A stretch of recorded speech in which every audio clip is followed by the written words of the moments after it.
Well, he didn't have anything to write on, so. Right.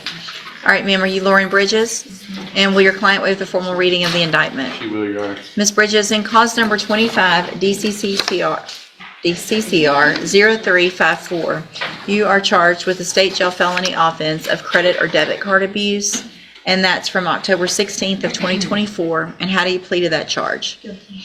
Are you pleading guilty freely and voluntarily?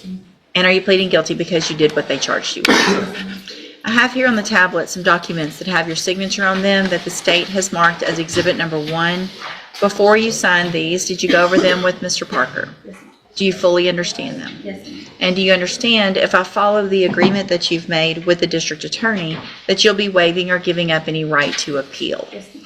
And it looks like the agreement that you've reached is for a 2-year term in the state jail prison, but that would be probated. You'd be on probation for 5 years. You would be ordered to pay a $500 fine. Judge exposes shocking plea deal twist. Defendant faces 15 to 99 years after prior conviction revealed. And to follow all of the rules and conditions of probation. Is that your understanding? Yes, ma'am. Do you also understand, if you're not a U.S. citizen, that a plea of guilty or no contest may result in your deportation, exclusion from admission to the country, or denial of naturalization under federal law? Yes, ma'am. State tenders number 1. No objection. It's admitted. Is there any evidence that Ms. Bridges is not competent? No, Your Honor.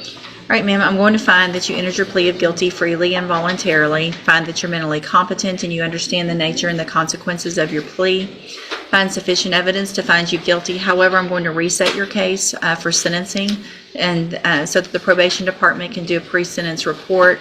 That'll give me more information about you and your case, and then we will come back later for sentencing. I'm assuming, based on the plea agreement, that there's some type of history, Mr. Judge, I'm Nichols? showing, I think, 2 prior state jail probations that I don't see a revocation for. Looks like they were both. Courtroom tension rises as lawyer challenges enhancement and judge corrects major sentencing mistake. Completed successfully. And Your Honor, I provided, we originally set for a bond here. I provided the court and the state with letters. There's 4 letters. She voluntarily went to rehab from August. She got out October 27th. She immediately turned herself in when she got out. And I have those letters. There's 4 different letters from, it's called Riverwalk Ranch. It's where she received her treatment. And of course, she got certificates of completion and things like that. All right, so any objection based on all of that and the nature of the plea for a bond, a low bond, or No bond? objection to it. Yes, I want to.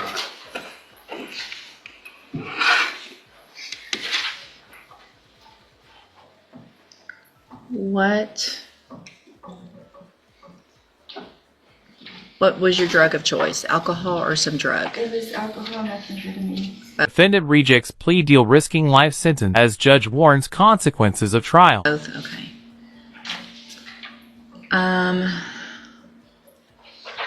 So here's what I'm going to do. I'm going to reduce your bond. I'm not going to make it a PR bond because I'm going to order a drug patch. I'm going to reduce your bond to $1,000 based on the nature of your plea agreement. Condition of that bond is that you have to have a drug patch on within 24 hours of your release. So if you make the bond, talk to your bondsman, they'll let you know where to go get a drug patch on.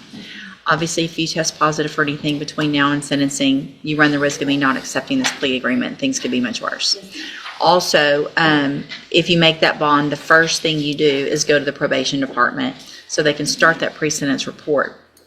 If you don't do that, you run the risk of me raising your bond and me not accepting the plea agreement. The last thing is that if you are arrested for anything between Emotional courtroom moment. Judge confronts accused demanding truth before accepting guilty plea. now and sentencing, if you make that bond, obviously you run the risk of me not accepting the agreement. You understand? Yes. Okay, we'll see you back at sentencing. You can go back with the bailiff. Thank you, Your Honor. To have a mental examination, so he's in jail right now. All right, sir, are you Travis? Hold on, are you Travis Smith? Yeah, I'm good. So I know there have been some documents filed by Mr. Adams with regard to a mental examination. I think there was some confusion as to what you're asking for. First of all, you're hired in the case, correct? Yes, ma'am. So anything that is filed requesting a court-appointed examination needs to include an affidavit of indigency. sworn to. So I need you to get that taken care of and attached to anything you filed if you haven't already. Well, it's not indigent, so. Murder suspect hesitates, judge refuses to play games, pushes case toward full trial justice. We might have to Okay. go part of it. I'm not gonna follow that. Okay. For that reason, I mean, Okay, I mean, there are times when someone can Yeah. hire an attorney, Yes. but they run out of Yeah. money or whatever it is. If that's not the case and he's not indigent, then I'll reset the case to give you a time to have someone get that examination taken care of. But if it's a hired case and they're not indigent, that would be something that the defense would take care of. So, well, I do you- could still have, I think I have an order that would, allow that. Let me look through it here. I wrote the order different ways. I guess what I'm saying is I'm not going to sign an order having the county pay for it unless there is an affidavit of indigency. I'm not asking for the county, that's what I'm saying. I have an order that, where we do it. Dramatic sentencing unfolds as judge questions mental competency and forces clear answers from defendant. I don't know that, I mean, I'll order it, but I don't know that you need me to order it. If it's your client, you can have him examined. Is there, you know what I'm saying? Do you need me to order it? If it's No, your, I can get him examined for, it's present competency. okay. But I don't think I need to order it. I think you can just have a doctor go, if that's Or a between, PhD can do it too, I think. yeah, Yeah, yeah. So I'll reset it to give you some time to get someone to go out there and take care of whatever examination that you need to, and then we'll get an announcement at the next court date. okay, but what are we gonna, what I want after that is, to put him somewhere where he can't afford this. Well, we got to get the State examination. hospital, Let's take yeah. one step at a time. Yeah, Let's get the that's the second. let's get the evaluation Well, done, this is because the if first he's step. not competent, Chaos in court as multiple cases collide, shocking decisions change lives in seconds. then I can order Yeah, him go to the appropriate facility. All right? All right, so you get the examination taken care of. have to get you examined to make sure you're confident in what's going on, but when you know health, huh?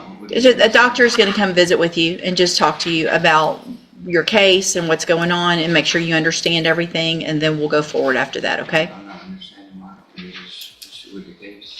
Because that's what we're going to take care of. That's what your lawyer. Final verdict moments, judge delivers harsh reality, choices made today will decide decades behind bars. Is recommending. So that's what we're going to do. So you can go back with the bailiff. Mr. Adams, the quicker you get that done, the better, so that whoever's going to do it can get out there and get that taken care of.